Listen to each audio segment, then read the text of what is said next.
buenos días, queridos hermanos y amigos que nos sintonizan en esta mañana, Día del Señor.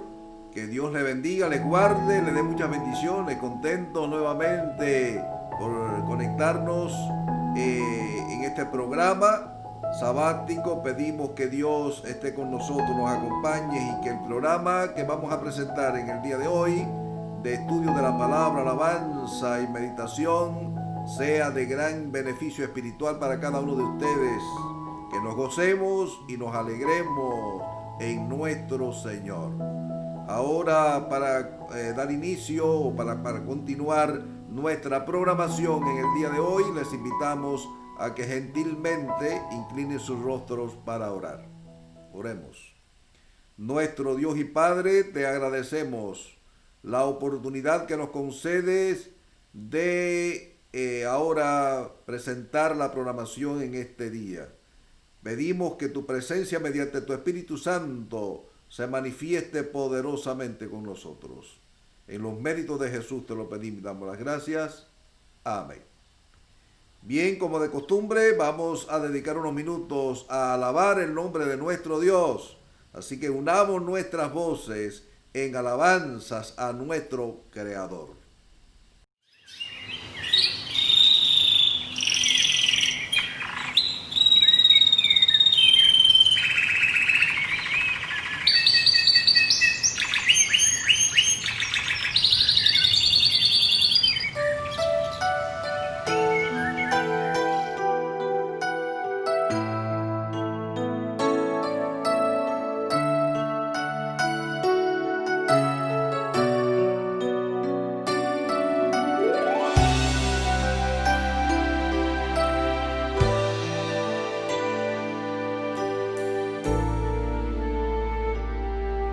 Hay problemas en la vida que no tienen solución, y los planes del futuro solo traen confusión. La familia se separa y no entiendes la razón.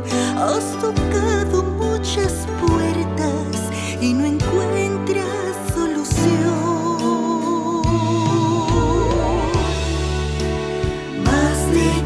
En el hogar, más de Cristo en el hogar, los problemas huirán y una mano poderosa te sustentará. Más de Cristo en el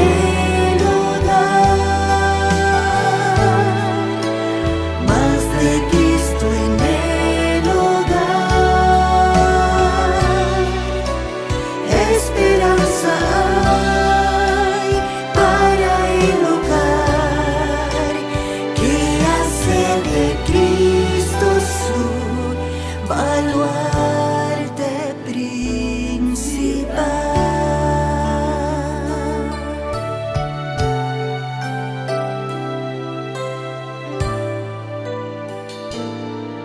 Has venido con tus cargas a los pies del Salvador. Te das cuenta que en la vida todo tiene solución. Ahora miras al futuro y no sientes ya temor.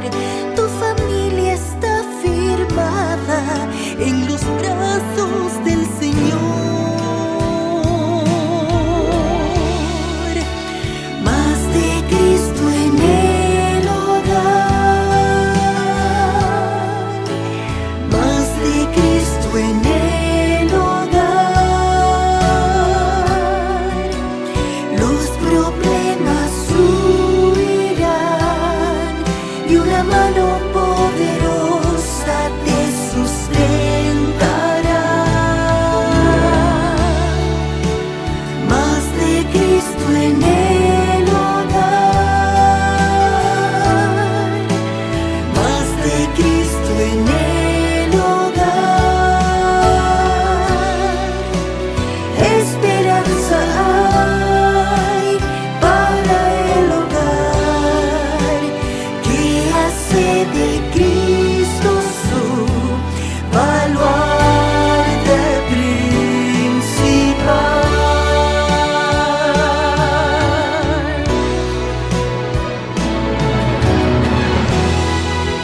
baluarte principal.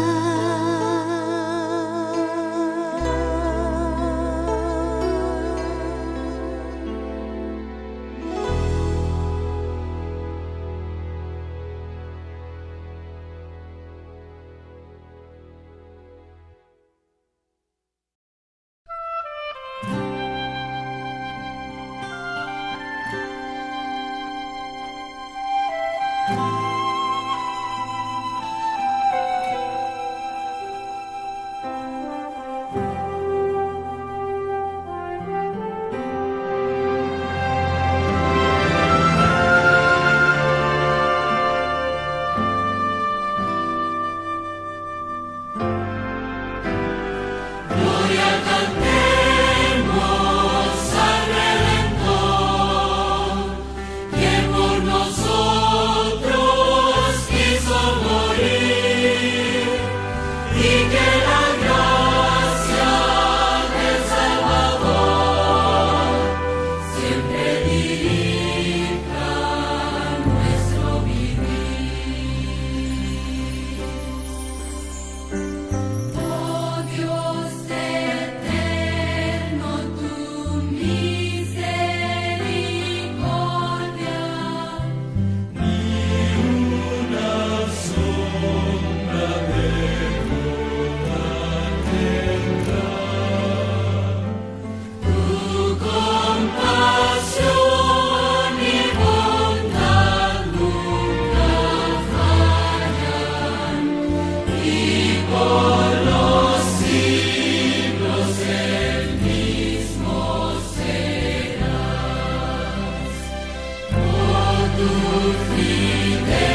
una familia misionera empacó sus cosas y se preparó para una nueva aventura en Albania. Dios llamó a Delmar, Nati y a Clara, 3 años, a servir la ventana 1040. Venimos de Brasil. Creo que Dios puso en nuestros corazones el deseo de servir en un lugar y un medio diferente. En un lugar donde no estuviésemos relajados, sino un lugar que fuese un desafío para nuestros ministerios. Pronto descubrimos algunos de los desafíos que enfrentaríamos predicando y trayendo el Evangelio a este país. Por años, Albania fue un territorio comunista que prohibía la religión y declarado como el primer y único estado ateo del mundo. El comunismo cayó en 1990, pero todavía hoy la religión no es una prioridad para las personas. Hay apenas unos 120 adventistas entre los 3 millones de personas que viven en Albania.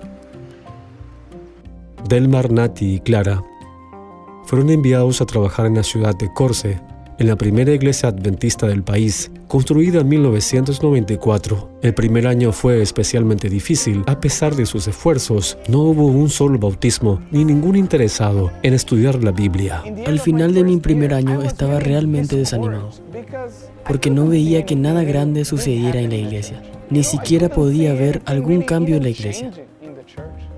Asociamos las grandes cosas con buenos números, grandes números.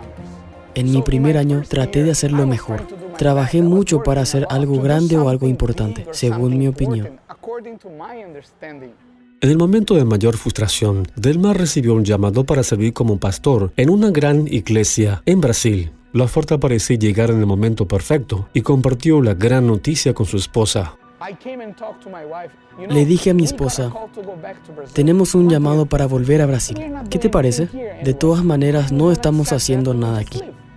¿Por qué no lo aceptamos? Nos vamos y se acabó. Ella me miró y dijo, ¿crees que hicimos todo lo que se podía en Albania? ¿Realmente crees que es el momento para irnos? Ella dijo, personalmente creo que debemos quedarnos. El Señor tiene preparado algo para nosotros aquí. Tal vez quiere enseñarnos algo y aún desea usarnos.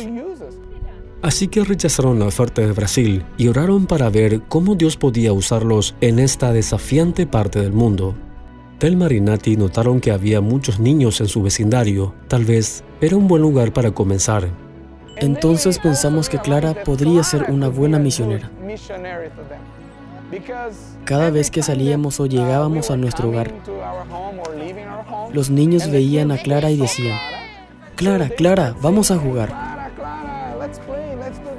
Preparamos un lugar para jugar voleibol y les dijimos, vengan a jugar con nosotros. Fue algo natural. Los chicos comenzaron a venir a la iglesia. Venían 2 veces por semana a jugar con nosotros. En unas pocas semanas me conocieron como pastor, conocieron a Nati y muy bien a Clara. Estábamos felices porque ahora la iglesia estaba llena. 2 voluntarios adventistas que llegaron desde Brasil y también voluntarios de la comunidad se unieron para ayudar.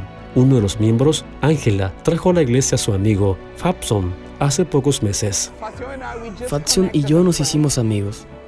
Comenzamos a hablar de Dios y a estudiar juntos la Biblia. Lo invité a ser parte de nuestro grupo. Estaba realmente entusiasmado y se unió a nosotros. Eso es lo que quiero.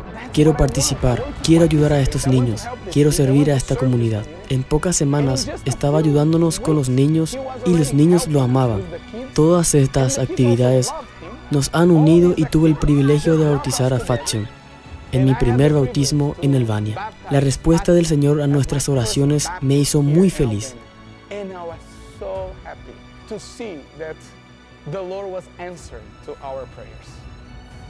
El amor de Jesús tocó el corazón de Fabson y ahora lo comparte con otros. Cuando seguimos el método de Cristo, otros pueden verlo. Oro para que sean tocados los corazones de la comunidad y que sigan a Jesús. Nuevas personas han llegado a la iglesia en los últimos meses. Los miembros de la iglesia están conectados con la comunidad por medio de los centros de influencia de Misión Global. Nati usa un talento musical para enseñar a los niños. A ellos les encanta tocar el violín. El centro también ofrece clase de idiomas y un club de salud y planean tener más programas. Cuando intentas algo nuevo y ves que funciona, te levanta el ánimo. Esto nos motivó para intentar cosas diferentes, no siempre lo mismo. Por favor, ore para que este ministerio siga creciendo e integrándose a la comunidad. Y ore por las familias misioneras como Delmar, Nati y Clara que trabajan en el Frente Misionero. Cuando nos llamaron a servir como misioneros, pensé que estaba listo para cambiar el mundo. Pero me tomó un año darme cuenta de que antes de poder hacer algo, el Señor quería cambiarme a mí. Gracias por apoyar la misión de la Iglesia Adventista del Séptimo Día. ¿Te gusta vivir en Albania?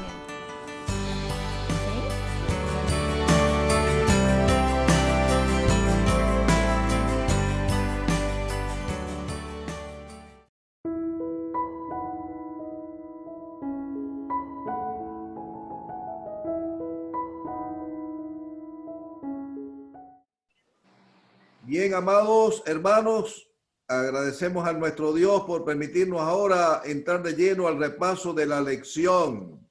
Y tenemos 3 invitados en el día de hoy, así que somos privilegiados. Tenemos acá el hermano Francisco Segura, anciano de la iglesia de Dalton. Bienvenido, hermano Segura. Tenemos al pastor Gerson Gómez desde Wisconsin. El pastor Gómez, un hombre de vasta experiencia, y tenemos muy querido, y el pastor Josué Calderín, que siempre nos acompaña desde el de Orlando. Bienvenidos. Amén. Ahora vamos a pedir acá a el hermano Segura que por favor tenga las palabras de oración para comenzar el repaso de la lección. Oremos. Maravilloso Dios, Señor, en este momento que vamos a tener el repaso de la lección, pedimos la unción de tu Santo Espíritu y que tú nos ilumines, Señor, y que así como tú tuviste una mente ganadora, positiva, evangelística, permitas que tu iglesia, tus siervos, también tengamos esa mente, Señor, que podamos alcanzar a aquellos que necesitan escuchar de tu palabra, y pedimos que tu Santo Espíritu nos guíe y nos ayude a desarrollar esta lección. En el nombre de Jesús. Amén.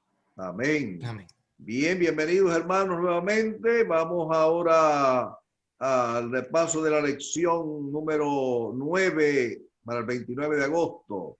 Desarrollar una actitud ganadora. Me ha gustado, esta lección ha sido, vaya, para mí algo tremenda. Cuántas cosas. Qué lección para prepararnos para estos tiempos del fin, tiempos escatológicos. Y vamos a darle la oportunidad al pastor Calderín que él inicie aquí la sección del sábado y el domingo. Desarrollar una mente, una actitud ganadora, y el texto de memoria muy interesante. ¿Qué nos puedes decir de esto, pastor Calderín? Bien, muy feliz sábado para todos y feliz sábado. Nuevamente contento con participar con todos ustedes acá.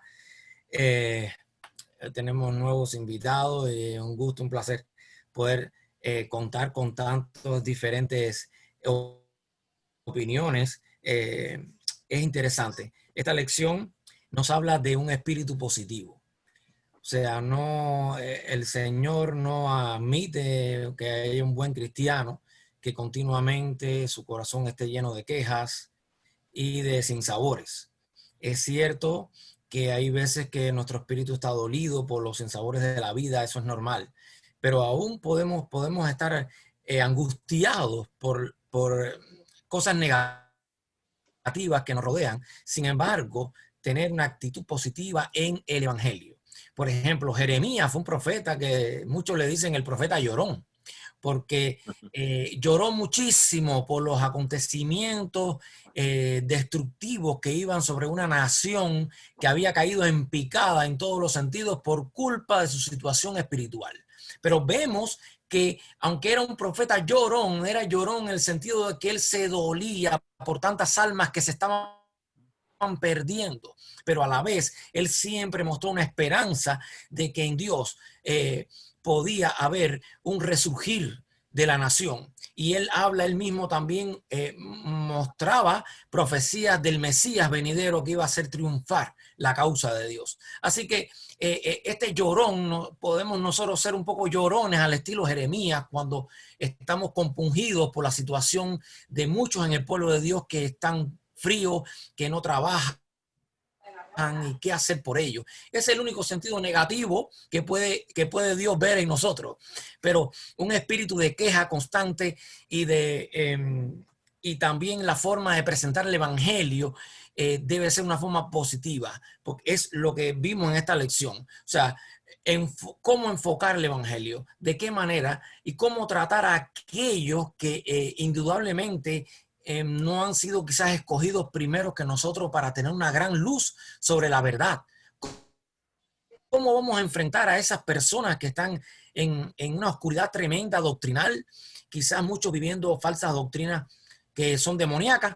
¿Cómo nos enfrentamos a ellos para poder llevarles el evangelio? Eso es lo que hemos visto en esta semana acá.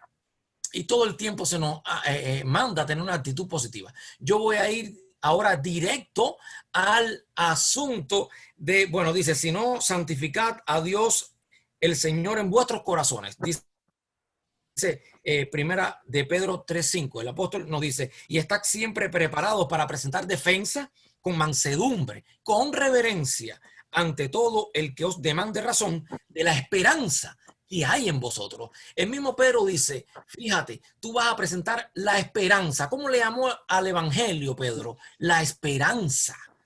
Ni siquiera dijo evangelio, porque él quería que quedara en nosotros esa palabra. No se puede presentar palabras de esperanza con un espíritu negativo. Eso es contrario completamente a la esperanza. La esperanza es algo positivo, que te está sacando del fango de abajo para llevarte a tener esperanza, valga la redundancia, ¿no? Entonces, ¿cómo nosotros le presentamos la esperanza de esta gran verdad a otras personas?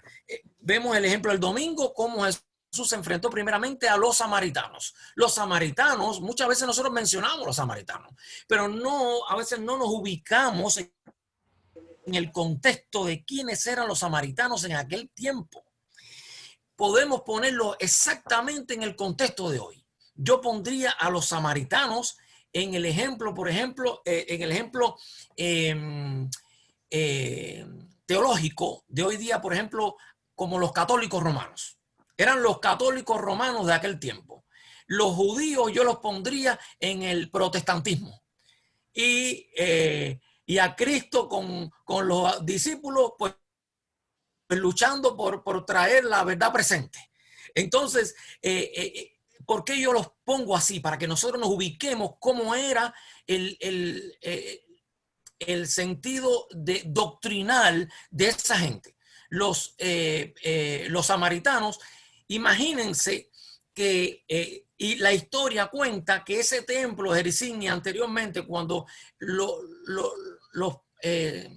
lo primitivo de ese lugar donde estaba ese templo, lo levantó Jeroboam diciendo que Jehová le dijo a la gente que vivían allí que Jehová era un becerro, que íbamos a seguir llamándole Jehová, pero en vez de decir Jehová a la nada, como nosotros no tenemos imagen de Dios, pues Jeroboam cambió la teología y dijo, sí, Jehová es el Dios, el Dios verdadero, pero es este becerro que está aquí.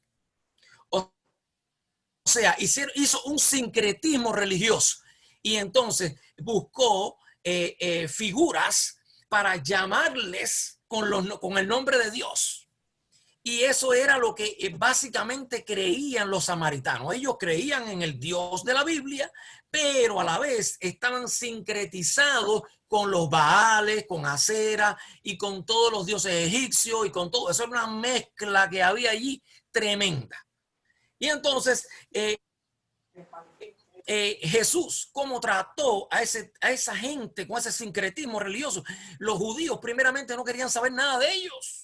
Decían que eran unos paganos, que tenían el nombre de Jehová por gusto y que eran, vaya, se podía decir que era como nosotros decimos, la bestia, su imagen y todo lo peor para allá. Entonces, Ahora, ¿era cierto que esta gente tenía todos estos grandes errores doctrinales? Lo era. Cuando Jesús habló con la samaritana y habló con ella, como dijimos la semana anterior, le presentó el mensaje de amor, se acercó a ella, rompió un montón de barreras, demostró de que él no tenía ningún tipo, por ser judío, de problema con hablar con una mujer y con una samaritana. No tuvo problema, rompió todas esas barreras, y cuando comenzó a hablar con ella, que empezó a presentarle el mensaje después que ya se había ganado el cariño, la aceptación, entonces Jesús muy tranquila y suavemente no le dijo, mira, ustedes tienen razón en todo lo que dicen. ¿Qué les dijo? Mira, mujer, le dijo, mira, la verdad viene ¿de dónde? De los judíos. Le dijo claramente de que doctrinalmente estaban equivocados. Sin embargo, le dio una esperanza. Después de decir eso rápidamente, no lo dejó en la controversia, sino que puso la esperanza y que dijo, pero llegará un día en que ni en este templo ni en aquel.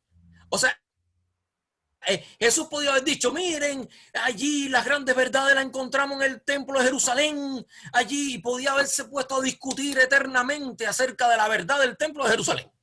Pero Jesús no se dedicó a eso. Jesús se dedicó a mostrarle y decirle una verdad mayor. Y le dijo, mira, ni este ni aquel, no vamos a hablar de eso. En espíritu y en verdad es necesario que la adoren. Entonces le presentó el mensaje, el evangelio de Jesús. Y no sabemos qué más habló él con los samaritanos. Pero le mostró la salvación de una forma tan amorosa, tan fervorosa, que aquellos samaritanos aceptaron a Jesús y estuvieron muchos días con él y quisieron saber más del evangelio. Porque el evangelio de Jesús no era un evangelio de controversias doctrinales. Jesús presentaba la verdad, pero él intentaba buscar lo mejor de ellos. Quizás buscaban las pequeñas doctrinas que ellos tenían, lo mejorcito. Y allí lo hacía florecer y luego les presentaba la verdad de Dios. O sea, que el ejemplo de Jesús siempre fue esperanzador, presentar la verdad motivadoramente, no destruyendo completamente los principios de ellos, sino presentarlo de un modo muy, como decir, con una actitud, como dice Pedro, mansa, con mansedumbre, sin hacerse el bárbaro, el superdotado, el que se la sabe toda, pero a la vez mostrándole amor, pero a la vez también suavemente dejándole caer cómo es que realmente se debe interpretar las escrituras. Termino con esto. Esto nos demuestra a nosotros la manera de presentar el evangelio. Si presentamos el evangelio de un modo tan suave, que le pasamos la mano a la mentira, estamos cayendo nosotros en descrédito con la verdad. Y esa no es la función del cristiano. Ahora, si vamos directamente a discutir con ellos y a tratar de destruirles sus falsas doctrinas, tampoco es el Espíritu de Cristo. El Espíritu de Cristo en mansedumbre es presentar con amor y misericordia, hacernos amigos de estas personas sin rivalizar demasiado con ellos, y después que riamos, que somos amigos, que hemos ayudado en sus necesidades y demás problemas de la vida cotidiana, pues entonces podemos presentar la verdad siempre de un matiz esperanzador, porque el evangelio no es otra cosa que esperanza. Amén, gloria a Dios. Pero antes que te retire, yo quiero que me conteste esto. Yo sé que tú eres un gran estudioso. A mí me llamó la atención el versículo de memoria. La primera parte del versículo de memoria que dice, sino santificad a Dios, el Señor en vuestros corazones. Si Dios es Dios santo, ¿quiénes somos nosotros para santificar a Dios? ¿De qué manera podemos nosotros entonces santificar a Dios? Para poder dar entonces dar respuesta con mansedumbre. Claro. A Dios nosotros no lo podemos santificar. Dios es santo. Dios es santo por sí mismo. Ahí dice que nosotros debemos santificar a Dios en nuestros corazones. Dios donde está es santo, pero puede ser que en nuestro corazón no sea santo. Porque si yo pongo a Dios en segundo lugar en mi vida, en tercer lugar, en cuarto lugar, ¿ustedes creen que Dios puede ser santo en mi corazón? La santidad significa que Dios tiene que estar en primer lugar en mi vida. Cuando Él es el primer lugar en mi vida, el Dios que tengo en mi corazón es santo, porque es lo primero, es lo primordial. Entonces, eso es lo que dice Pedro. Si Dios no es el primer lugar en tu vida, si el primer lugar en tu vida es tener la razón, es imponerte, es determinar que lo que tú crees es lo mejor, si tu autosuficiencia está por encima del amor de Dios por sus criaturas, entonces no vas a lograr nada. Es lo que Pedro dice. Entonces todo nuestro conocimiento y todo eso es muy hermoso, pero Dios tiene que estar entronizado en nuestro corazón, porque cuando eso pase, nos va a doler destruir a ese que está allí con ese sincretismo religioso, con esas falsedades. En vez de querer destruirlo, vamos a tener temor, vamos a decir, pero ¿cómo yo voy a destruir esta alma por la que Cristo murió? No puede ser eso. Entonces, ese sentimiento de tener entronizado a Dios va a hacer que con mansedumbre y con reverencia, no con reverencia a la persona, con reverencia de Dios, temor de destruir a por quien Cristo murió.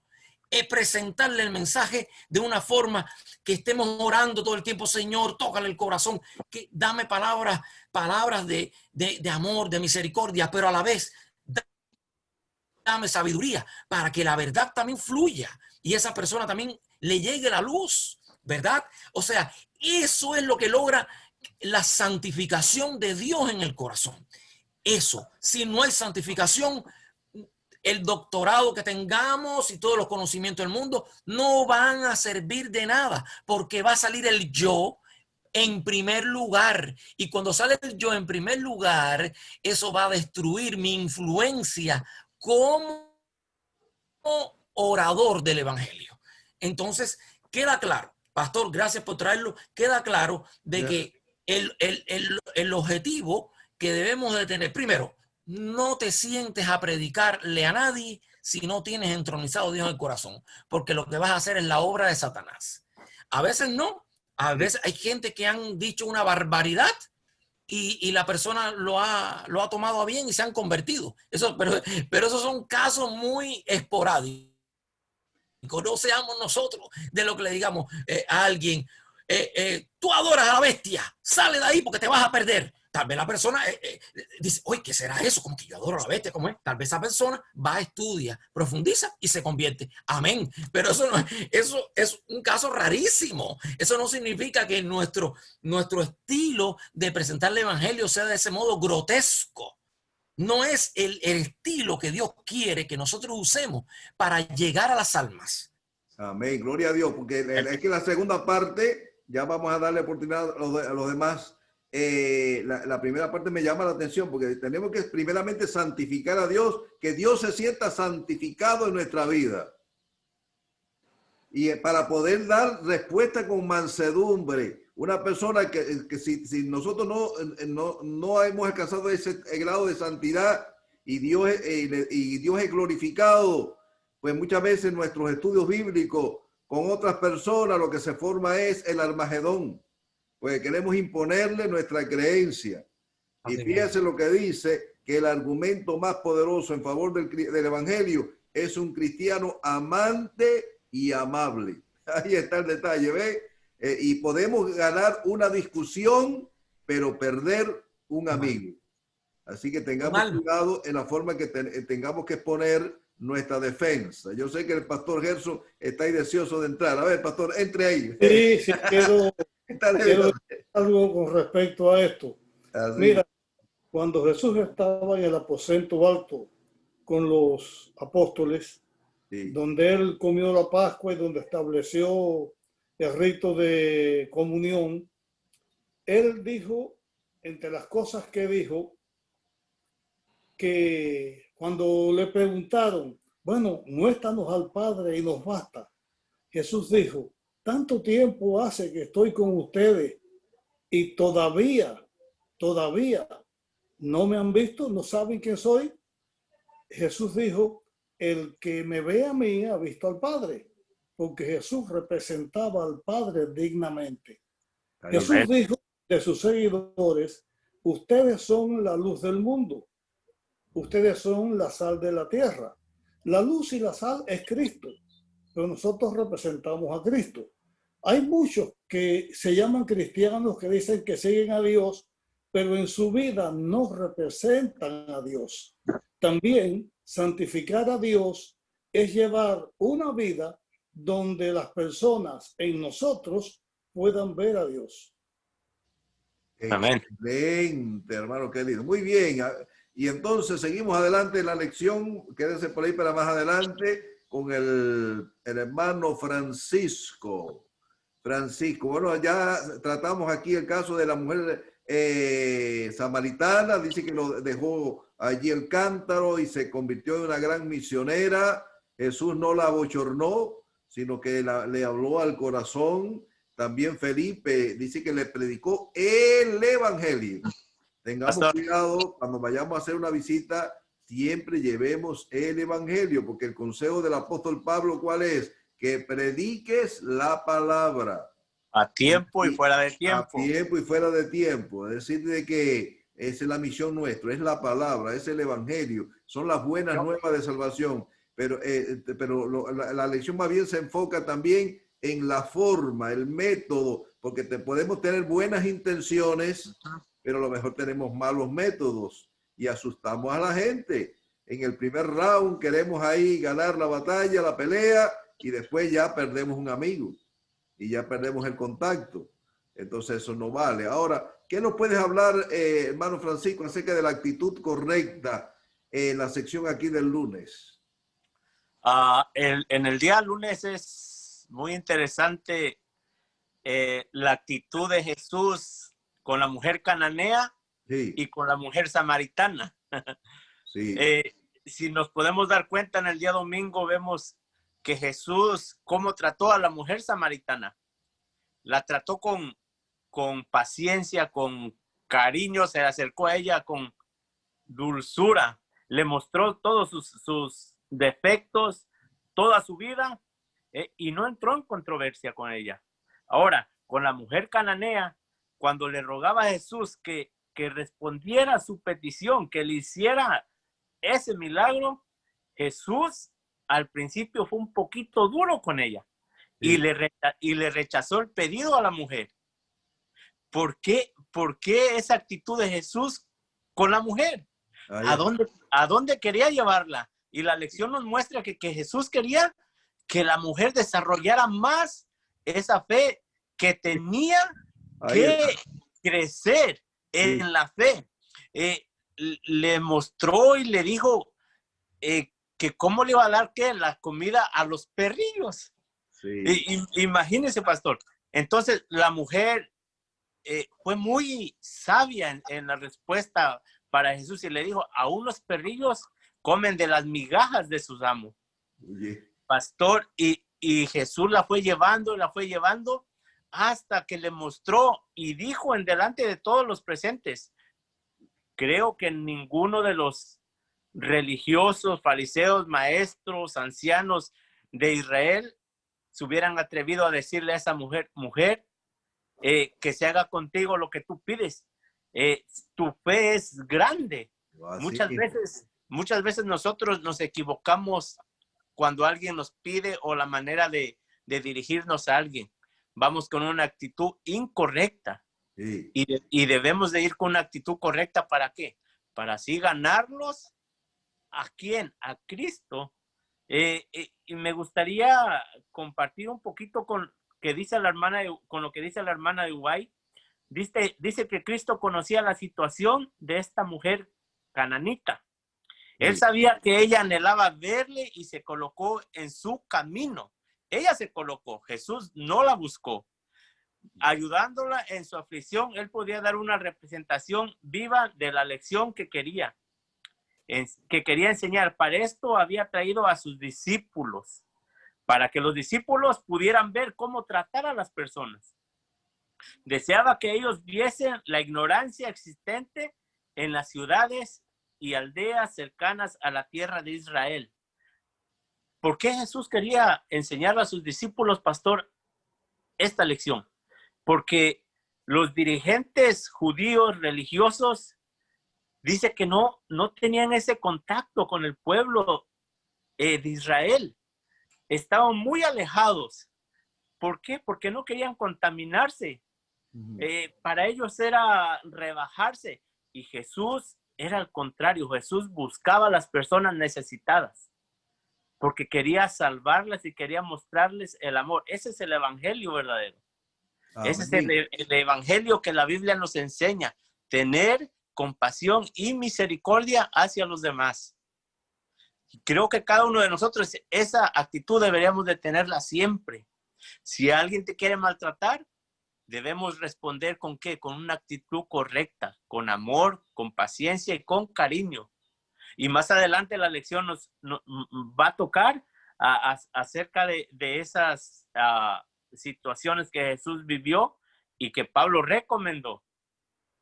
Gloria a Dios. Y también tenemos ahí a la mujer pecadora que ungió a Jesús con su vaso de perfume. Amén. Y Jesús no la rechazó, sino que también le hablaba con dulzura, con misericordia. Esa debe ser. Así que nosotros los cristianos muchas veces cometemos muchos errores en el sentido de que creemos que lo sabemos todo, que sabemos mucho de profecía, de los tiempos escatológicos, etcétera, etcétera. Pero hermanos queridos, tenemos que trabajar con el problema del carácter, ¿verdad?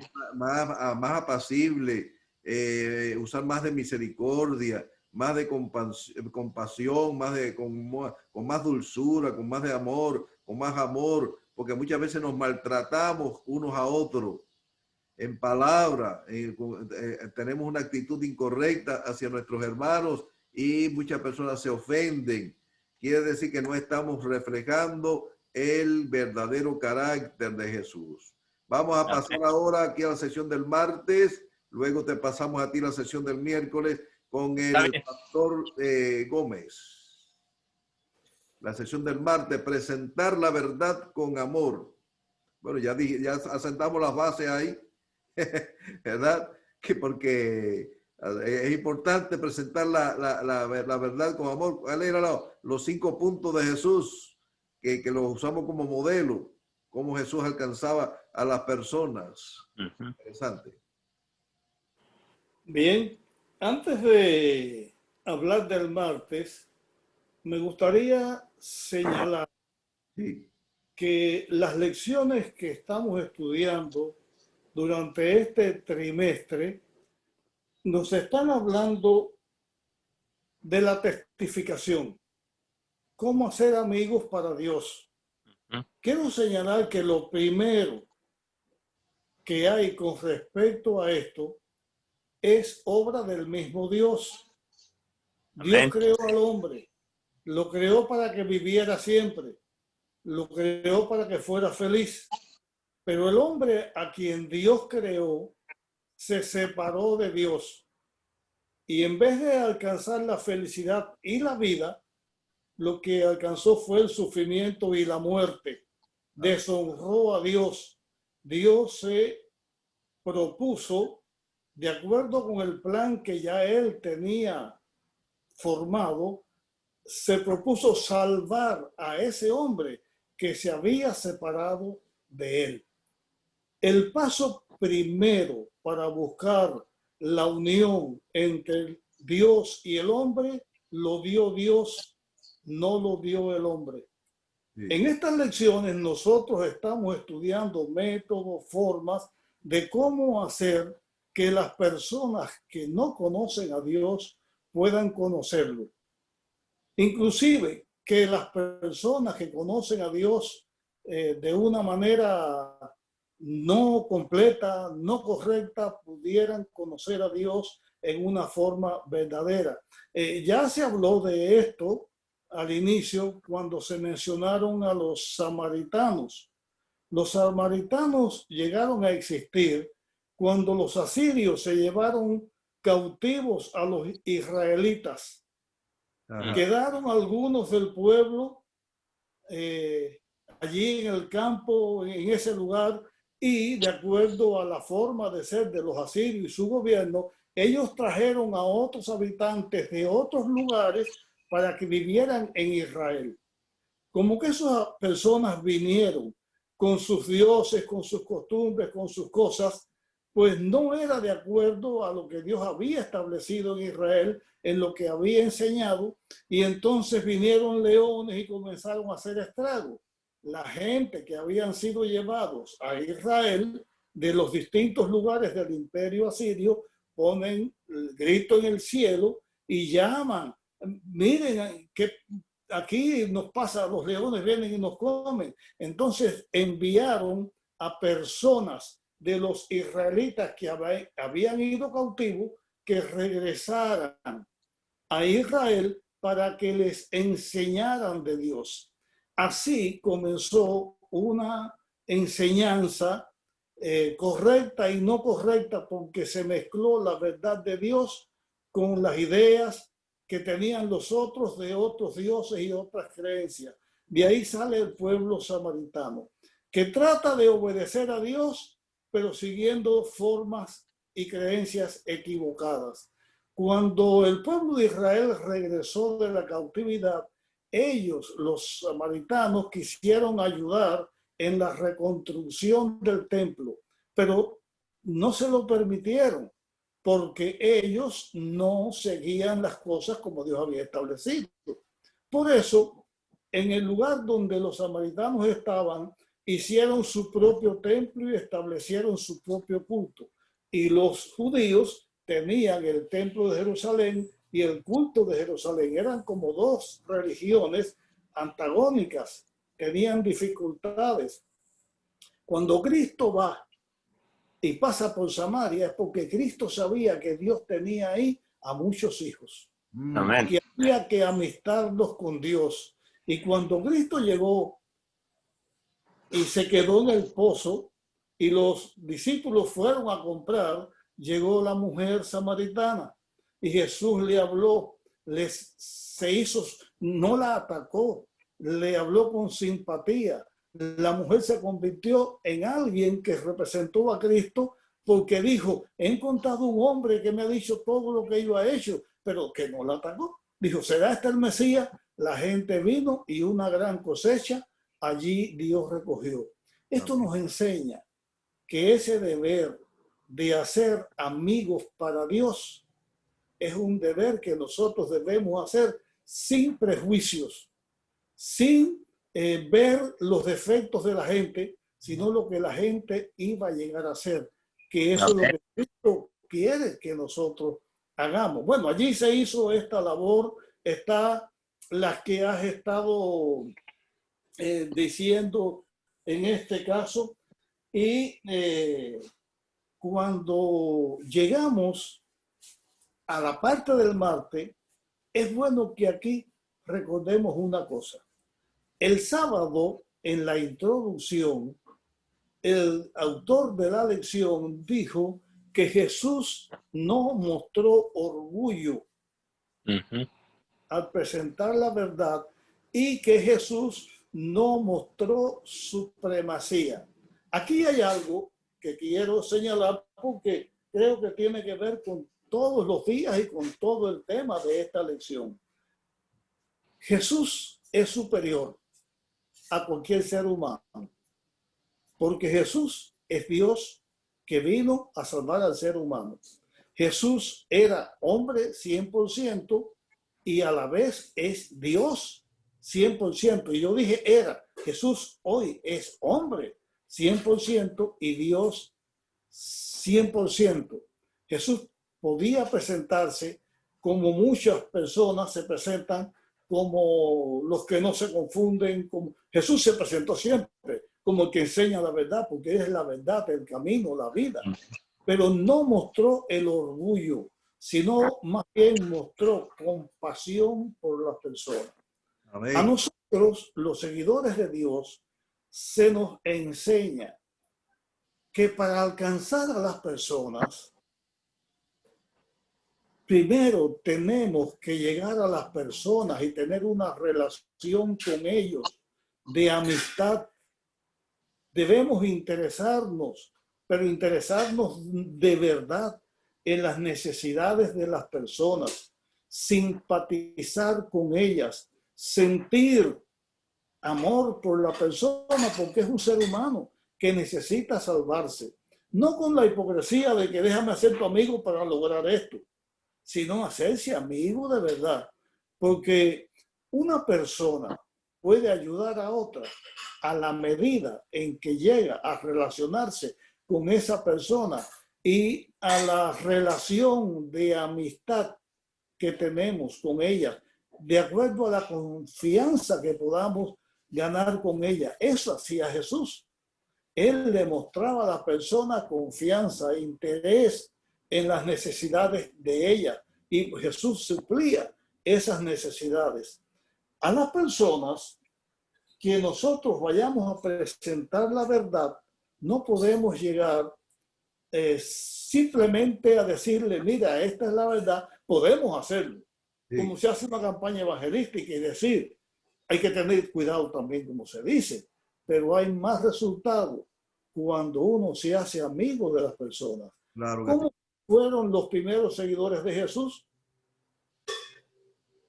Juan y Santiago vinieron, Andrés vino, Andrés era hermano de Simón, Pedro, y Andrés le habló a Pedro, trajo a Pedro, Felipe a Natanael, y así comenzó a crecer la iglesia. Las personas que se conocían, que tenían amistad, hicieron una obra de amor unos con otros.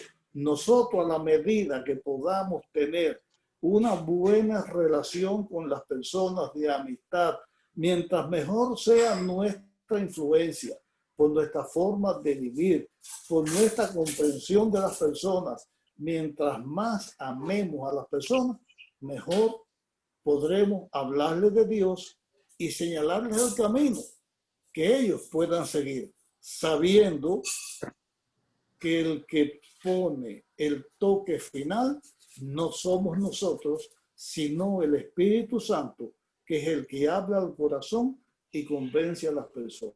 Amén.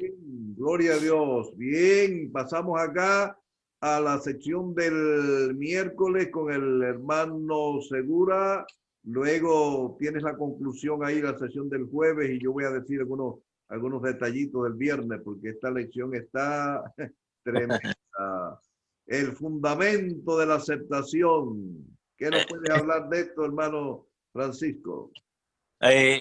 Al comenzar este día, quisiera hacer una pregunta. ¿Cuál es el fundamento de la aceptación hoy en nuestros días? ¿Qué nos quiere enseñar este día acerca del fundamento de la aceptación? Estudiando y buscando algunas cosas acerca de este día, descubrí que todo fundamento de aceptar a alguien más, así tal como es, con sus pecados, con sus faltas, así como nosotros fuimos aceptados, es el Evangelio. El fundamento de la aceptación es Cristo y su Evangelio. ¿Por qué? Porque Cristo nos aceptó a nosotros primero. Cristo nos acogió a nosotros aún siendo pecadores.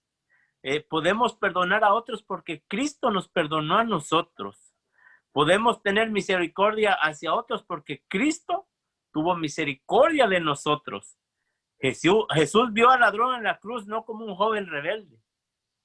Vio a un joven que había cometido errores, pero que tomó malas decisiones. Y él vio a María Magdalena como una joven que buscaba un amor divino que llenara su corazón con paz y gozo. Ese es el Evangelio.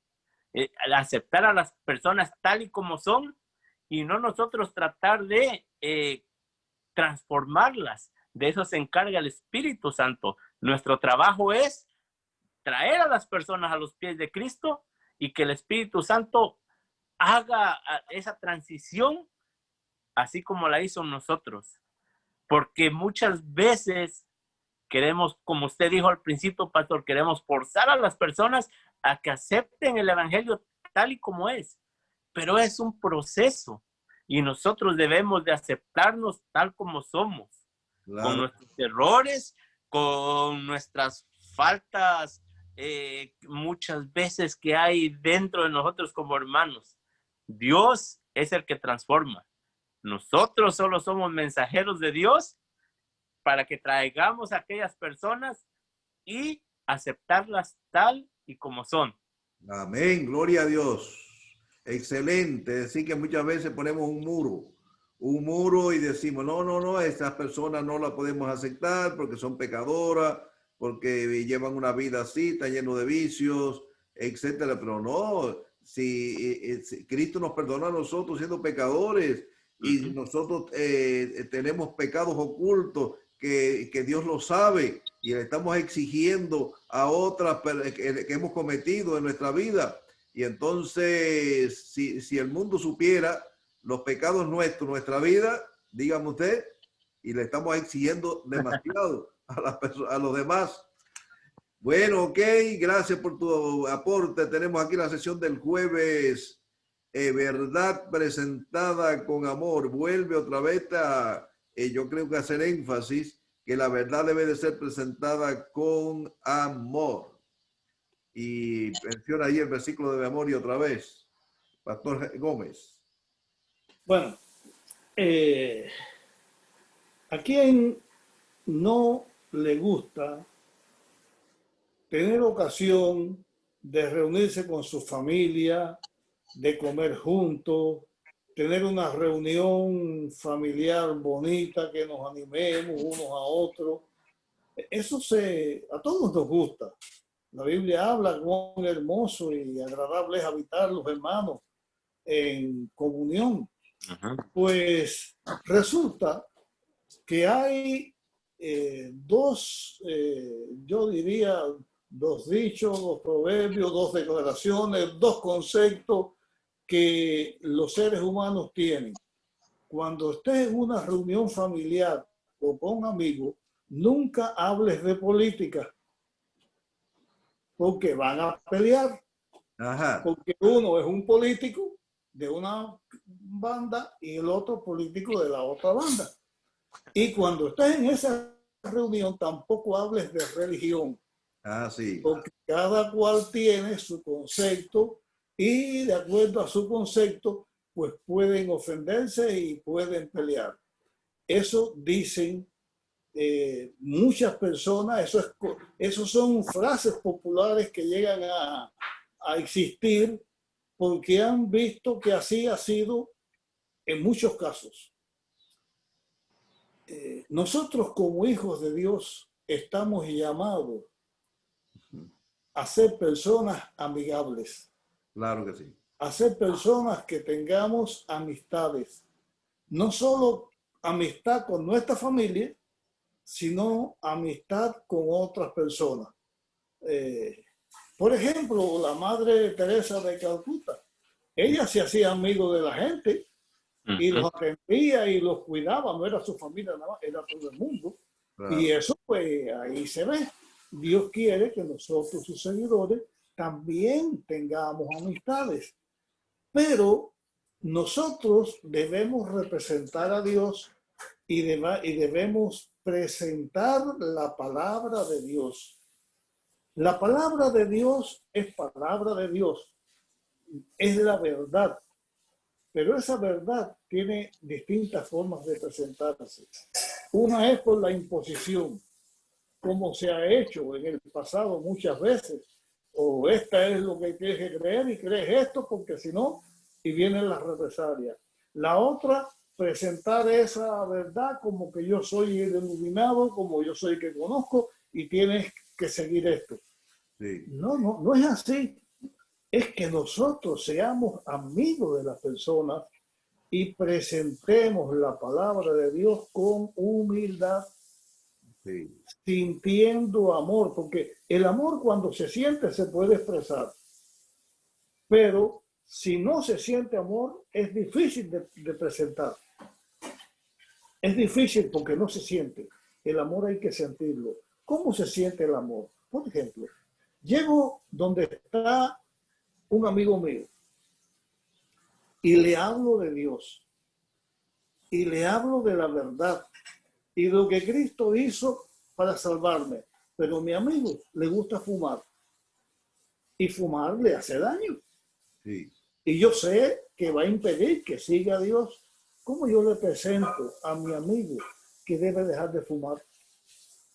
O que debe de guardar el sábado, o que debe ser fiel a su esposa, si la tiene. ¿Cómo yo le digo que hay cosas que él hace que no están de acuerdo? Dios no está de acuerdo con lo que él está haciendo. Si yo digo, por el amor que tengo hacia esta persona, que no está siguiendo la verdad en este punto, me quedo callado para que no se ofenda, ¿estoy haciendo bien o estoy haciendo mal? Sentir el amor hacia una persona no es una cosa que se manifiesta solo en el momento presente, sino en el futuro, porque todos los seres humanos vivimos una vida donde cada vez más nos estamos acercando al fin de nuestra existencia. Así es. Y si una persona fuma y fuma y fuma, y yo soy su amigo y no le digo, y esa persona, no pensando en la salvación eterna, aquí en la tierra, puede coger cáncer, puede gastar en médico. La enfermedad es una cosa que le llega a todos, la vejez llega a todos, pero los hábitos de vida pueden hacer daño. No solamente que estén de acuerdo con la voluntad de Dios o no, sino con que le hace daño a la vida. Tener amor, presentar amor con amor, la verdad es algo que los seguidores de Dios tenemos que hacer. Si somos seguidores de Dios, tenemos que hacer. Pero para eso hay que sentir el amor de verdad y hay que tener una confianza con la gente. ¿Con quién usted va a tener mayor influencia? ¿Con una persona que es su amigo o con una persona que usted no conoce? Claro. Si usted llega a un vicioso que no conoce y le dice, tienes que dejar tu vicio, va a tener problemas.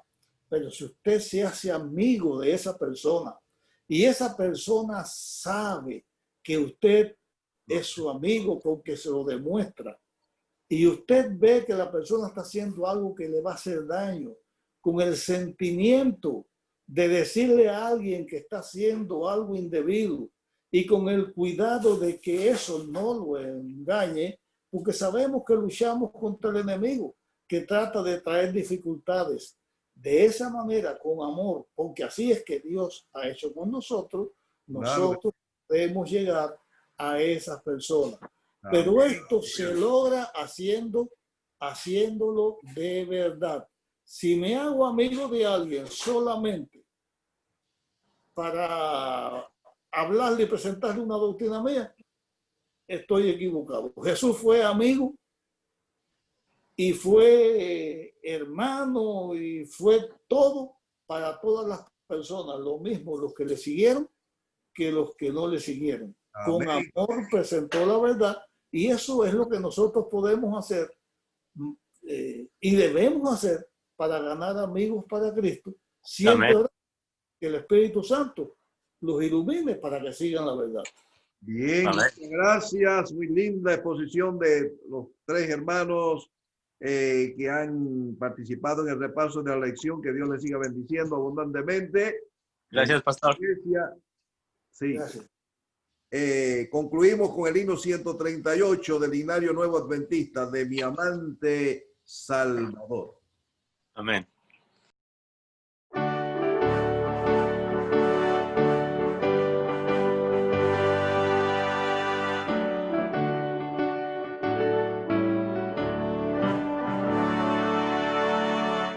De mi amante Salvador cantaré el inmenso amor, gloriaréme en el favor de Jesús.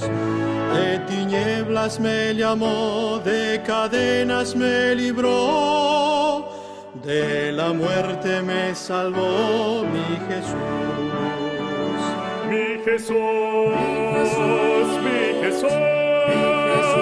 Cuán precioso es el nombre de Jesús, con su su sangre me limpió, de su gozo me llenó, de su vida me dotó mi Jesús. Oh, qué triste condición de mi impío corazón, lo salvó de perdición mi Jesús. Mi pecado perdonó, de la ruina me salvó, de la angustia me sacó mi Jesús. Mi Jesús, mi Jesús, mi Jesús, mi Jesús, cuán precioso es el nombre de Jesús. Con su sangre me limpió, de su gozo me llenó, de su vida me dotó mi Jesús. Por el mundo al vagar, solitario sin hogar, ignoraba el amor de Jesús. Mas las lágrimas de ayer han pasado y hoy placer ya comienzo a tener en Jesús. Mi Jesús, mi Jesús, mi Jesús, mi Jesús, cuán precioso es el nombre de Jesús. Con su sangre me limpió, de su gozo me llenó, de su vida me dotó mi Jesús. De lo falso a la verdad, de lo impuro a santidad, ya me trajo la bondad de Jesús. Y hecho fuerte en la virtud de su perenal salud, y nos doy de gratitud a Jesús. Mi Jesús, mi Jesús, mi Jesús, mi Jesús, cuán precioso es el nombre de Jesús. Con su sangre me limpió, de su gozo me llenó, de su vida me dotó mi Jesús.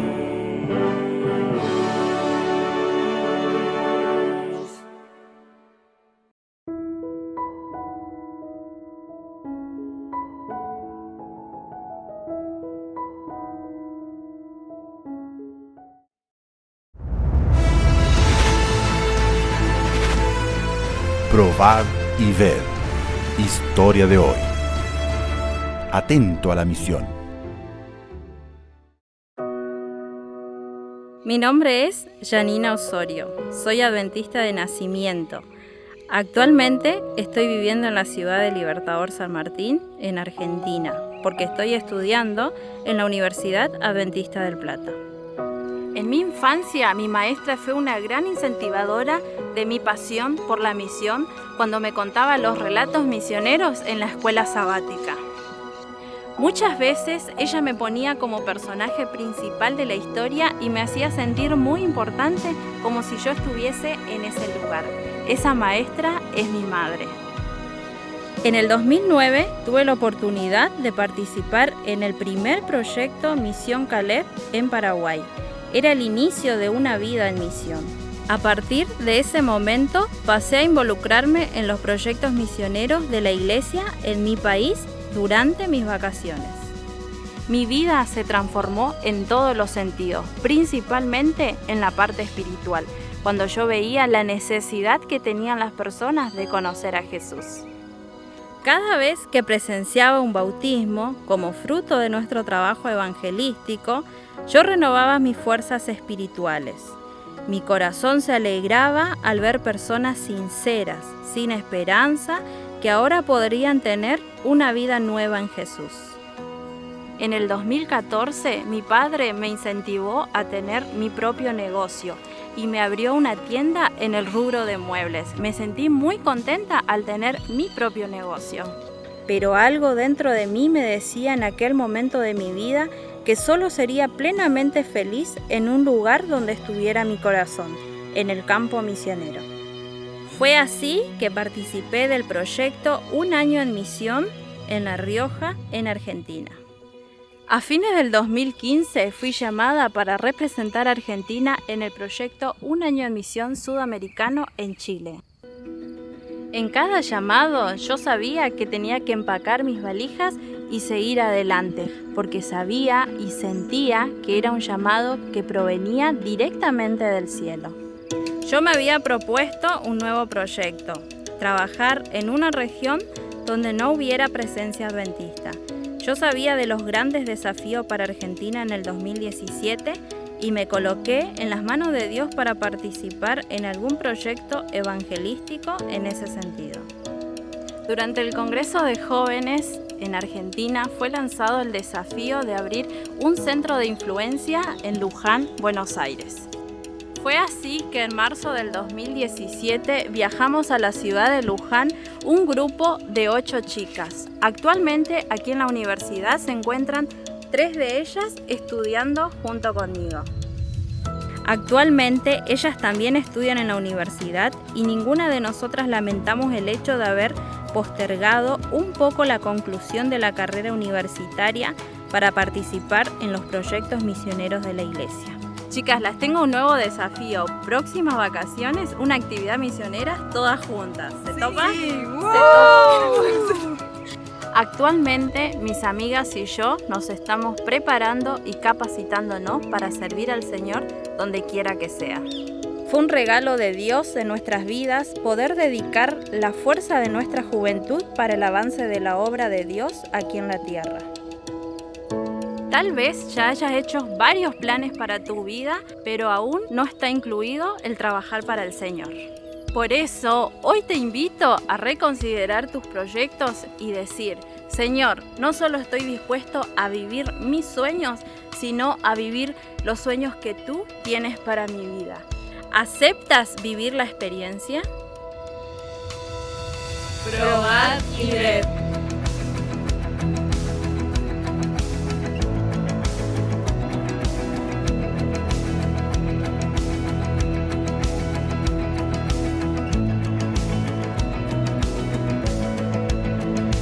Qué extraordinaria experiencia de fe vivió y vive Janina, una de nuestras estudiantes de la Universidad Adventista del Plata, aquí en Argentina. Ahora quiero invitarte para que juntos podamos adorar a nuestro Dios a través de nuestros diezmos y ofrendas. Que el Señor te bendiga.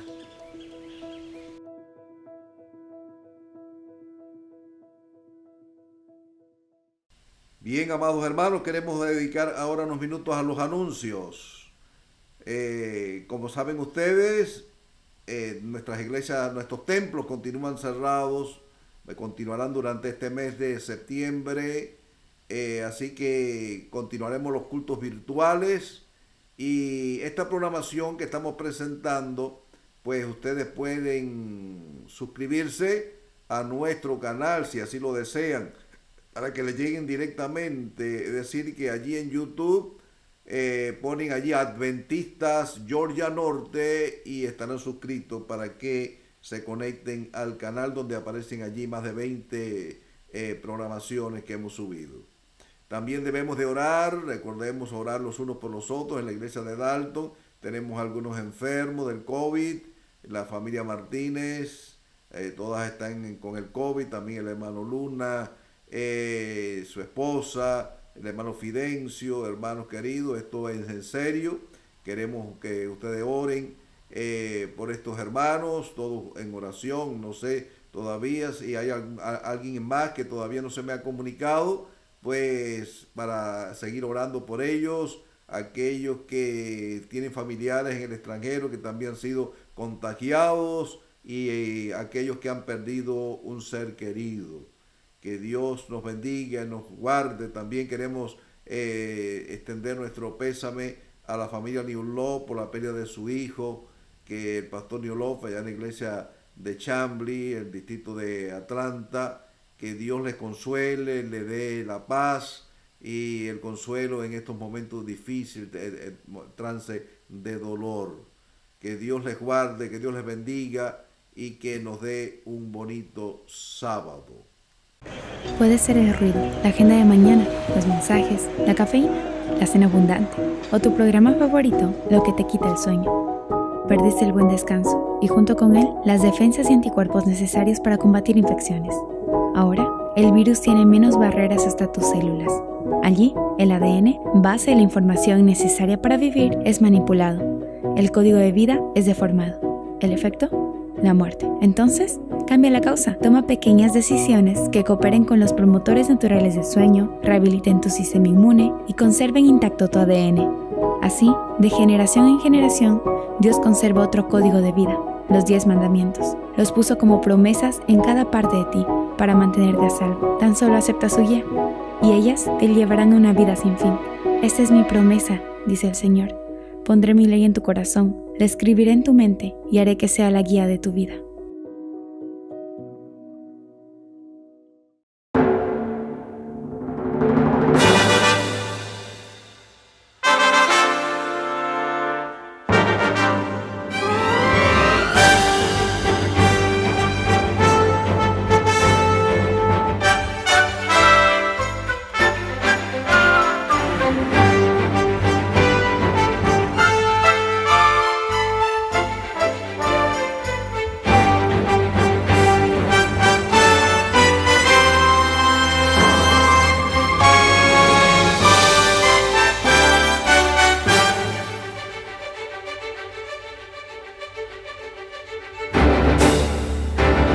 Hacemos nuestros ojos, se acerca su venida, se oyen ya los pasos del Rey que se aproxima. La tarea aún nos queda de anunciar a pueblo y gente que Jesús está volviendo, victorioso y triunfante. Pronto vendrá, Cristo muy pronto vendrá. Pronto vendrá, pronto Jesús volverá.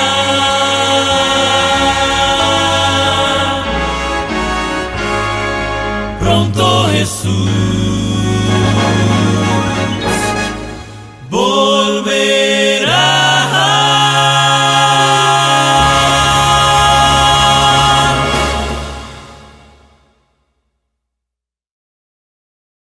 Bien, entonces ahora queremos hacerle llamado a la adoración. Vamos a escuchar ahora a continuación el himno 33 y el himno número 20 del Himnario Nuevo Adventista.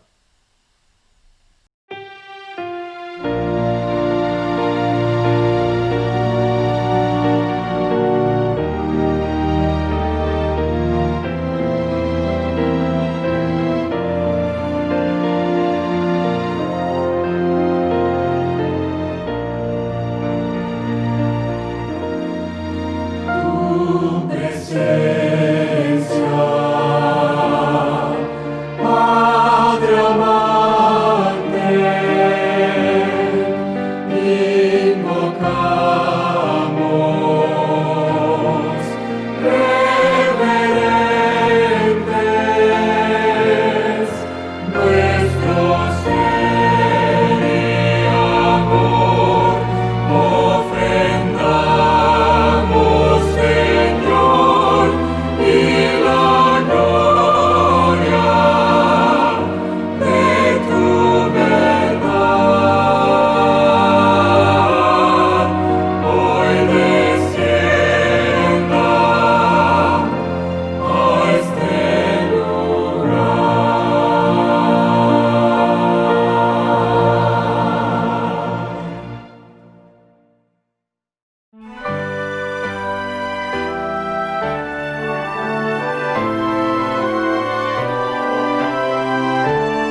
Bien, oremos. Nuestro Dios y Padre, te agradecemos la oportunidad que nos concedes de ahora de abrir tu palabra al presentar el mensaje en esta mañana. Pedimos, Señor, que una amplia porción de tu Espíritu Santo descienda poderosamente, nos unja con tu poder y nos dé de tu gracia. Te lo pedimos y damos gracias en los méritos de Jesús. Amén. Bien, amados hermanos, quiero invitarles a buscar allí en sus Biblias, en el capítulo, primer libro de Reyes, capítulo 19, los versículos 4 al 13. Le hemos titulado nuestro mensaje en esta mañana, ¿qué haces aquí? Alusivo al mensaje del profeta Elías. Dice, y él se fue por el desierto un día de camino y vino y se sentó debajo de un enebro y deseándose morir, se dijo, basta ya, oh Jehová, quítame la vida, pues no soy yo mejor que mis padres. Y echándose debajo del enebro, se quedó dormido, y he aquí, luego un ángel le tocó y le dijo, levántate, come. Entonces él miró y he aquí a su cabecera una torta cocida y sobre las ascuas y una vasija de agua, y comió y bebió y volvió a dormirse. Y volviendo el ángel de Jehová por segunda vez, lo tocó diciendo, levántate y come, porque largo camino te resta. Se levantó pues y comió y bebió, y fortalecido con aquella comida, caminó 40 días y 40 noches hasta Horeb, el monte de Dios. Y allí se metió en una cueva, donde pasó la noche. Y vino a él palabra de Jehová, el cual le dijo, ¿qué haces aquí, Elías? Él respondió, he sentido un vivo celo por Jehová, Dios de los ejércitos, porque los hijos de Israel han dejado tu pacto, han derribado tus altares y han matado a espada a tus profetas, y solo yo he quedado y me buscan para quitarme la vida.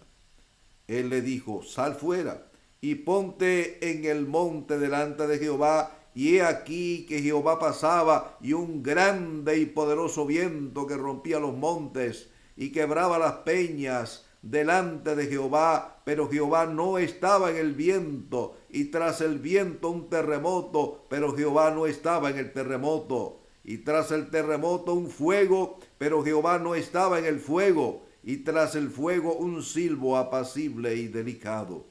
Y cuando lo oyó Elías, cubrió su rostro con su manto, y salió y se puso a la puerta de la cueva, y he aquí que vino a él una voz diciendo, ¿qué haces aquí, Elías?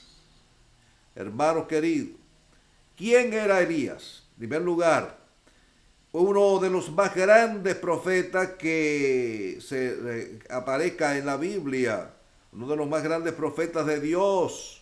Había realizado Elías grandes proezas. Había orado para que el cielo no diera lluvia, y luego oró para que lloviese sobre la tierra, y llovió. Desafió también al rey Acab, el más poderoso monarca de la época. ¿Eres tú el que turbas a Israel? Yo no soy el que turbo a Israel, le contestó Elías, sino tú y la casa de tu padre, dejando los mandamientos de Jehová nuestro Dios. Luego, en el monte Carmelo, desafió a los 450 profetas de Baal y los 400 profetas de Acera. Y luego de todas estas proezas y muchas más, vemos a un Elías huyendo. ¿Por qué? Nos preguntamos.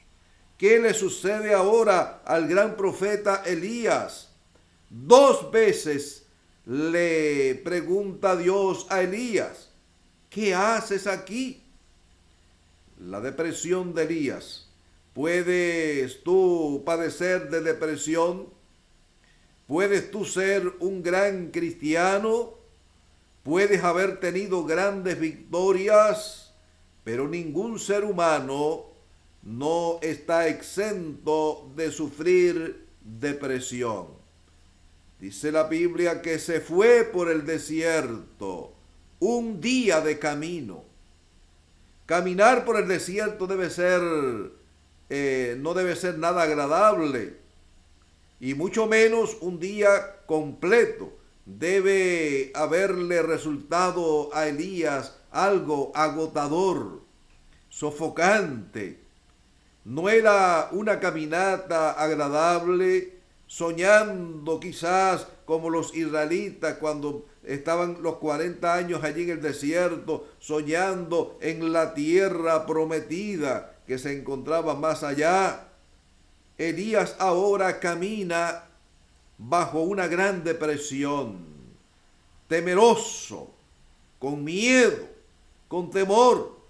Cada vez que sentía un pequeño ruido, parecía ver los ejércitos de la reina Jezabel persiguiéndole para quitarle la vida. ¿Saben una cosa? Que yo no creo que Elías tuvo que caminar 40 días y 40 noches para encontrarse en una cueva. Yo creo que desde el momento en que Elías cae en depresión, con temor de que le fueran a quitar la vida, ya Elías estaba metido en una cueva.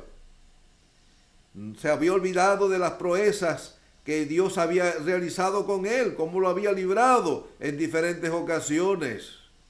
Solamente él veía la mano de Jezabel, los ejércitos de Jezabel, persiguiéndole, las amenazas de la reina Jezabel. Ahora tú también puedes estar atravesando el gran desierto de la vida y de pronto soltarte de la mano de Dios. La fe tuya quizá pueda comenzar a flaquear. De pronto contemplas oscuras nubes y tormentas. Estás en el desierto de la vida y solo contemplar la espada del enemigo queriéndote herir y destruir. Si alguna vez has estado así, ora a Dios y haz un stop y comienza a recordar que Dios, el Dios que tenemos, es un Dios de victoria, que no conoce derrotas. Piensa en un Dios que venció al enemigo en la cruz del Calvario.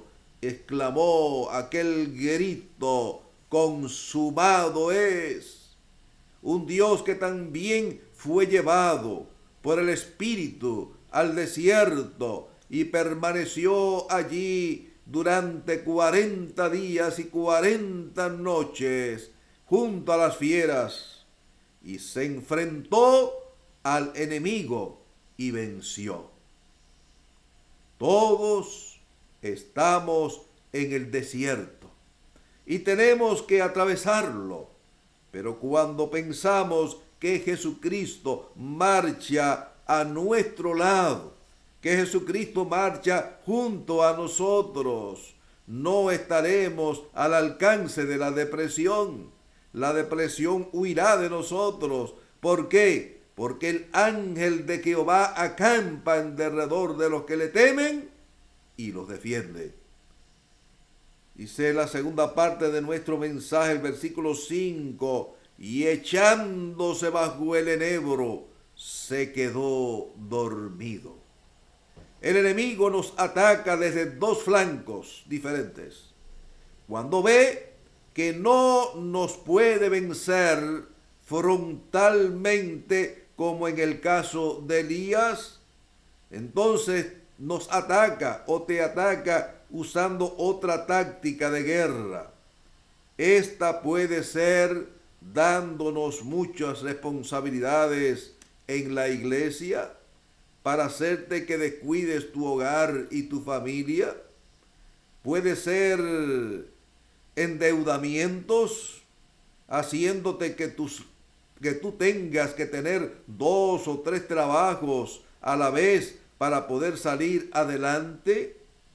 Overtime, mucho overtime en el trabajo. Ay, qué bueno, ¿verdad? Tengo mucho overtime. Ahora sí voy a hacer mucho dinero. Y entonces, ¿pero qué es lo que quiere el enemigo? Pues quiere que tú comiences a soñar. Dice, bueno, como me está entrando buen dinero, tengo buenas tarjetas de crédito, pues entonces me voy a comprar una casa. No es malo que usted te compre una casa, pero bueno, así comienza el enemigo a atacarnos. Bueno, después vamos a cambiar los carros nuestros están muy viejitos, ya nos da pena, vamos a comprar unos nuevos carros, vamos al dealer y allí sacamos carros de letra y buenos carros con letras altísimas. Entonces después dice, bueno, pues llegaron las vacaciones y la familia comienza a decir, nosotros, mira que la gente por ahí pasea y nosotros no paseamos, no vacacionamos.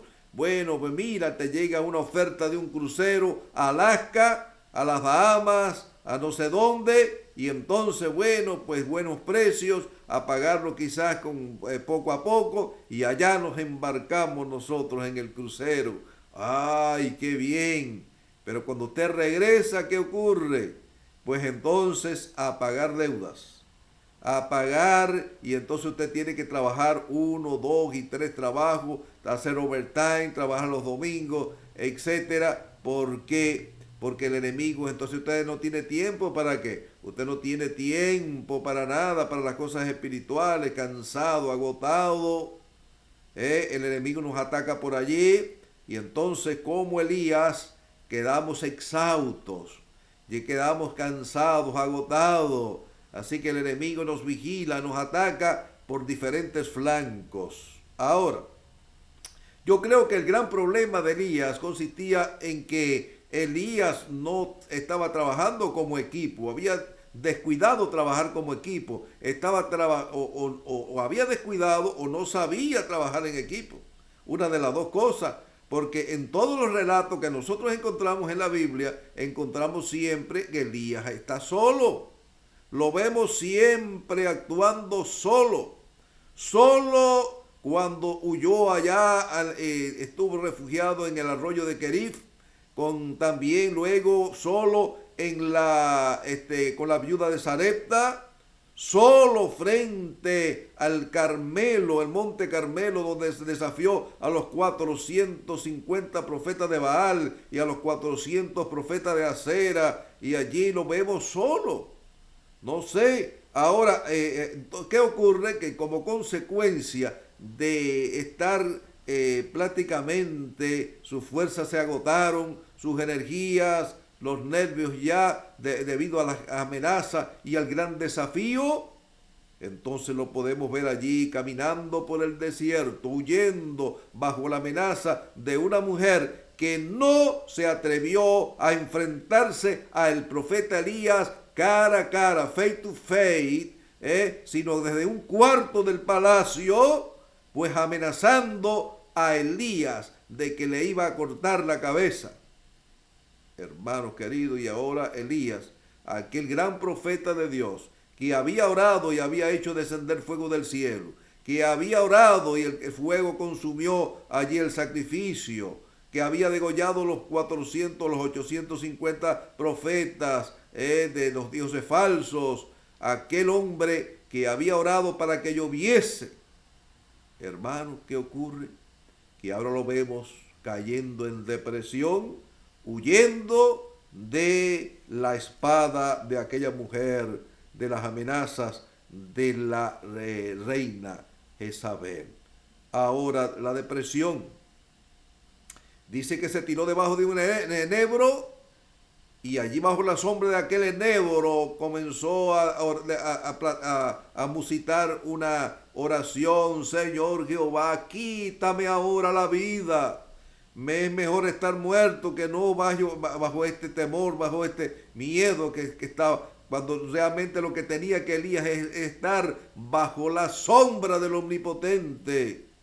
Como dice el Salmo, diré yo a Jehová, esperanza mía y castillo mío, mi Dios, en él confiaré.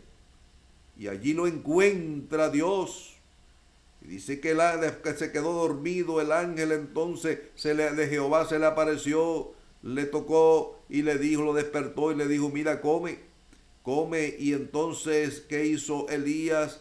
Comió de la comida que el ángel, que Dios le había enviado a través del ángel, se fortaleció, pero era tanta la depresión, que no tenía fuerza ni para levantarse.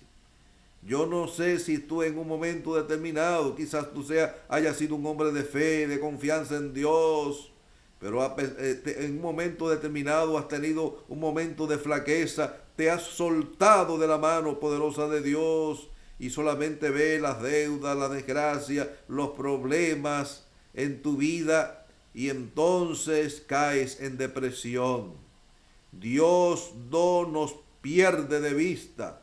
Dice la palabra que por segunda vez vino el ángel, lo tocó, lo despertó y le dijo, mira, come y fortalece con esta comida porque largo camino te resta.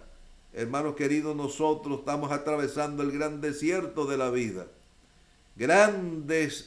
Tenemos que realizar grandes proezas como hizo Elías, pero si nos colocamos en las manos de nuestro Dios Todopoderoso.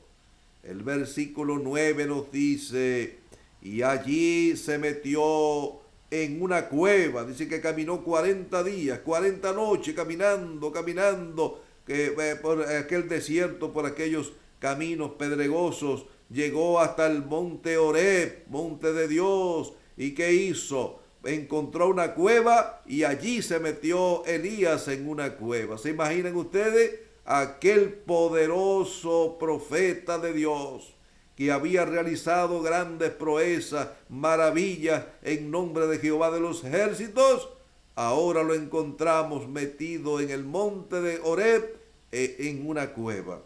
Allí se metió en una cueva, dice el texto bíblico, donde pasó la noche. Y vino a él palabra de Jehová, el cual le dijo, ¿qué haces aquí, Elías? Mi pregunta es, ¿no sabía Dios dónde estaba Elías? Si había enviado al ángel y lo había encontrado debajo del enebro y allí lo había alimentado. ¿Qué quiso decirle Dios a Elías con esta frase? ¿Qué haces aquí? El ángel había alimentado 2 veces a Elías debajo del enebro. ¿Qué le quiso decir entonces? Hoy en día muchos como Elías andan por los montes huyendo y buscando cuevas, escondidos detrás de arbustos, como sucedió con Adán y Eva, nuestros primeros padres, cuando pecaron. ¿Qué fue lo primero que hicieron? Cuando la regaron, cuando desobedecieron, cuando escucharon la voz de Dios que los llamaba y se paseaba allí en el aire del huerto, entonces, ¿dónde estás? Fue la misma pregunta. ¿Y qué hicieron inmediatamente nuestros primeros padres, Adán y Eva? Se escondieron detrás de la cueva allí, de los arbustos. Hermanos queridos, quiera Dios que a ninguno de nosotros nos suceda esto. Que andemos rectamente delante de Dios, que no tengamos, que como obrero de que no tengamos nada de que avergonzarnos, porque hayamos trazado bien la palabra de verdad. Entonces, huyendo por el desierto, porque no están en paz con Dios y no quieren aceptar la verdad, resolver sus problemas y darle solución a sus interrogantes. No tenemos por qué, hermanos, temer al futuro, al menos de que olvidemos la maravillosa manera con que Dios nos ha conducido hasta estos momentos, dice la sierva de Dios inspirada.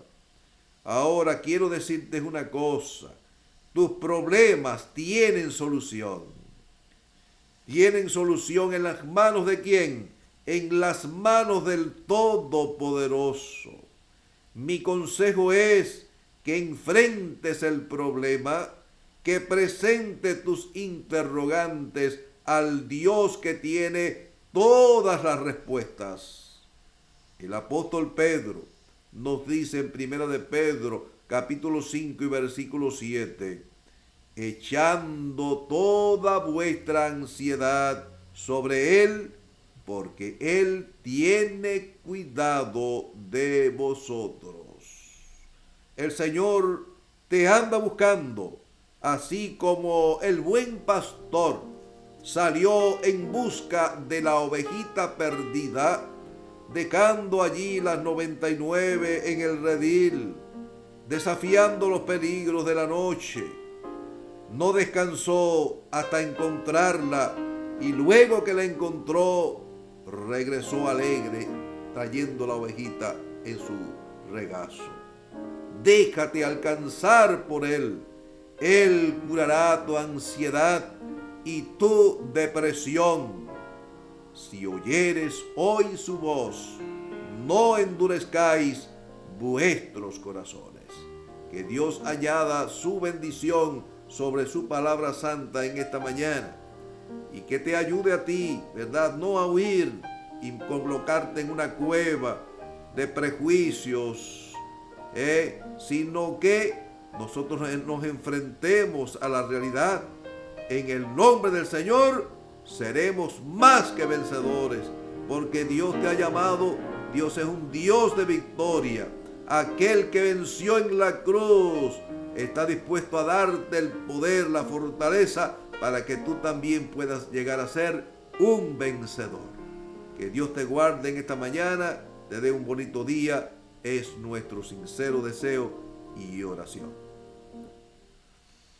Bien, terminemos con el himno, cantando el himno 467 del Himnario Nuevo Adventista, Siempre el Salvador conmigo.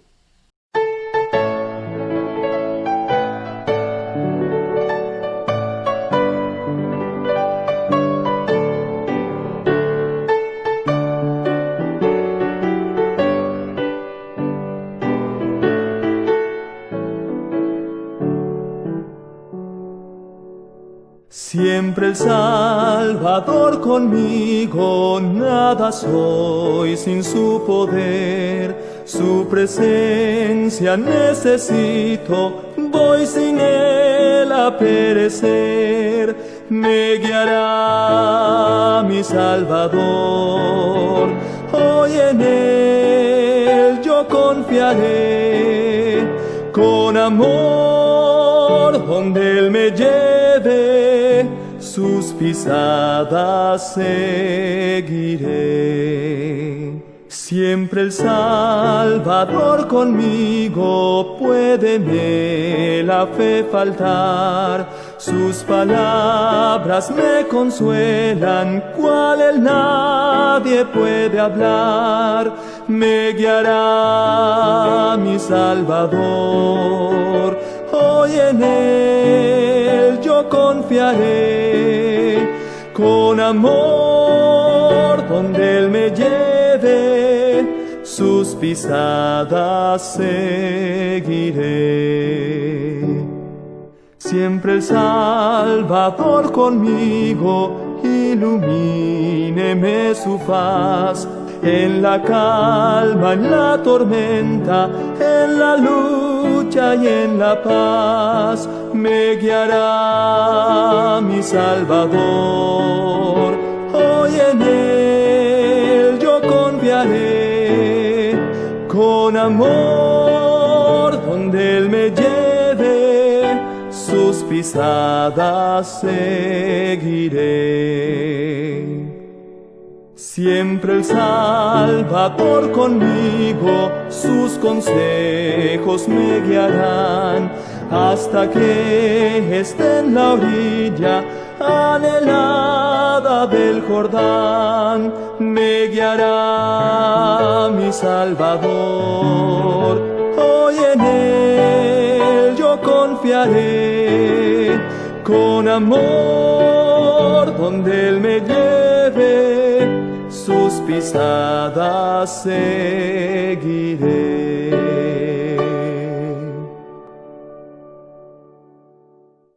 Bien, oremos. Gracias, Padre bueno, por tus bondades y bendiciones. Gracias porque nos permitiste presentar tu palabra. Permite que sea de una gran ayuda espiritual para todos los que la escucharon y nos ayude para que, fortalecido mediante la presencia de tu Espíritu Santo y mediante el alimento espiritual, podamos pelear las grandes batallas del Evangelio. Pedimos ahora que te quedes con nosotros en este santo día, que nos bendigas y nos ayudes a estar preparados para ese día glorioso, cuando tú hayas de manifestarte en gloria y majestad, podamos estar preparados para darte la bienvenida e ir a morar contigo para siempre. En los méritos sacrosantos de Jesús, tu Hijo amado, te lo pedimos y damos las gracias. Amén.